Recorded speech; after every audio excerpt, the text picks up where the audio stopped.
Hello everyone. Before I start my second video, first I want to address something. Since I want to improve on things on this channel, I want to add shorts and then add the official video after it and see what I can do from there. So hopefully this helps people get interested in what I do and go from there. So with that out of the way, first I want to say thank you to the people that made this possible. Without all of you, I wouldn't be here. If you like what I do on this channel, which is at History Buff 2.0, I do TV show reviews, movie reviews, and gaming reviews. So if you like any of those, I want to check out the channel and want to subscribe afterwards, or before, or for a leap of faith, go for it. Comment down below, like, share, and please hit the notification button down below next to the sub button. With that out of the way, ladies and gentlemen, let's get involved with 13 Reasons Why Seasons 1 and 2. 3 and 4, frankly, I'm not going to talk about after seeing them, or I might, I don't know. Screw it, I'll add in 4 seasons. First, I'll put my 2 cents in. The first 2 seasons, to me, were the best seasons, because those had solid stories, had tragedies involved, justice was served, stuff like that. But to describe this show, I'll put it simply like this. If you're not well and feel depressed, this show is mainly about that, but trying to let people know that there's help in a way for any case based on how you feel. So if any of you out there are feeling depressed and want things to feel better, just know this show might trigger you, but there's other content on this channel as well to make you feel better in case that goes down or anything. So, but to describe the first 2 seasons, they're done beautifully, without question. I say that because after reading the book first, and then seeing the show, directed by Selena Gomez and Netflix and everything, it tells about this teenage girl, Hannah Baker, who was mistreated badly on certain fronts. And she was basically bullied. Her privacy was invaded. What else? Trying to think of, not spoiling too much. What was it? Oh, well, yeah.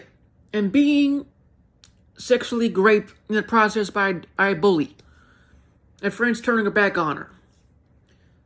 So, with all that in mind, in this story, she tells it little by little on a little cassette tape to a Clay Jensen. If you read the book, you know the story and know how it goes down. But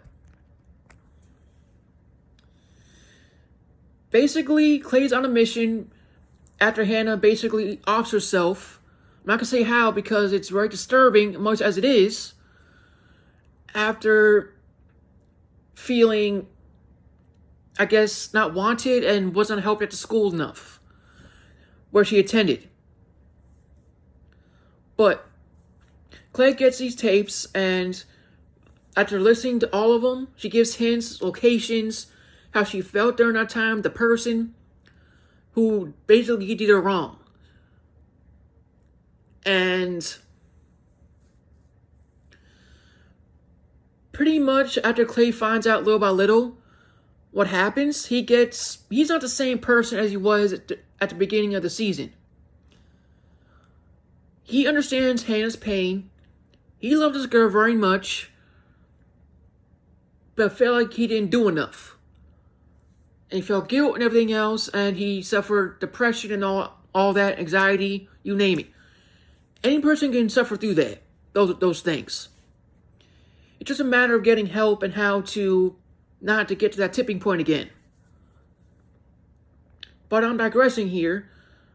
Season 1 ended where it should have. It was good, it ended on a good note. Where Season 2 kind of wraps up in, it kind of gets, it gets a little bit spiritual in this one, because Clay sees Hannah because she's not at rest after what she did to herself.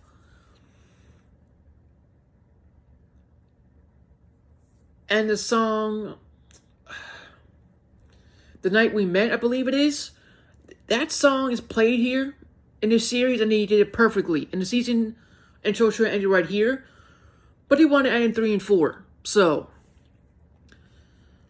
but for season 2, they did a phenomenal job. They closed off Hannah's story, and the people who caused her all that pain came together, and Clay had to do a lot of stuff to make them think about their actions and do the right thing. And of course, Jessica, the character,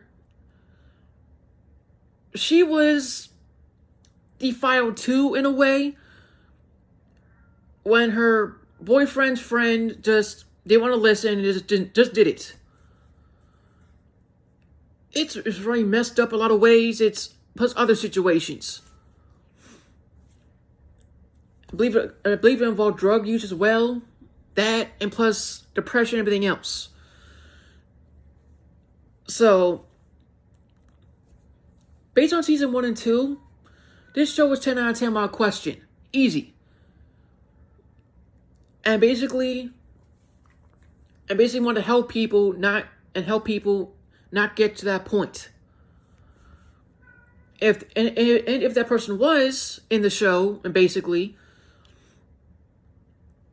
we seen ways to get the help, but the adults did not seem to care until Hannah did what she did, and her parents weren't the same. And they went to court because they sued the school for not caring about their kid more.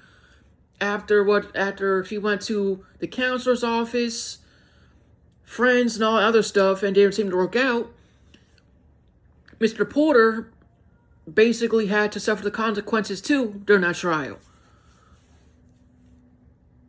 So that trial was pivotal, because the teaching moment there, the first season was that awareness of depression leading to the main act, and try to speak up and try not to prevent it. Season 2 makes, which is my favorite word, accountability to the school that made her daughter feel this way. She wasn't heard. The adults didn't care. They could care less. So, once the lawsuit basically happened, they testified of what actually happened while with Hannah at that point. And as the truth came out, these people, again, were not perfect. They were assholes. But they admitted their guilt and did not deny it during that point. And showed character, bravery, and doing the right thing. As the show went on, their characters and their stories and background gets better and better. That's what I like about season 3 and 4, honestly. But yeah, season 2 ended perfectly on a sad but positive note. Once you go to the school dance part, you'll understand what I'm talking about. And to quickly wrap up season 3 and 4, this is after Hannah's death. This has nothing to do with Hannah. It's basically about people taking revenge on the people, in other words. And those bullies that either got killed or went to jail. for a certain reason. I'm not gonna say how on here because it's too messed up. But I wrap it up with that. And if I wanted to rank season 3 and 4, maybe a 6 and a 7. Season 1 and 2, 10 out of 10, my question.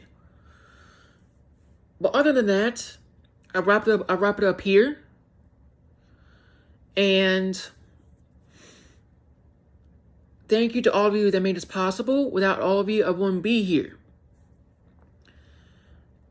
Yes, even you, the haters as well, who don't want me to succeed. Also to the viewers and subscribers. If you like what I do on this channel and want to subscribe, my channel is at HistoryBuff 2.0. If you like what you see, please press the subscribe button and notification bell. Comment down below, like and share. Thank you all. May God bless you all and stay safe.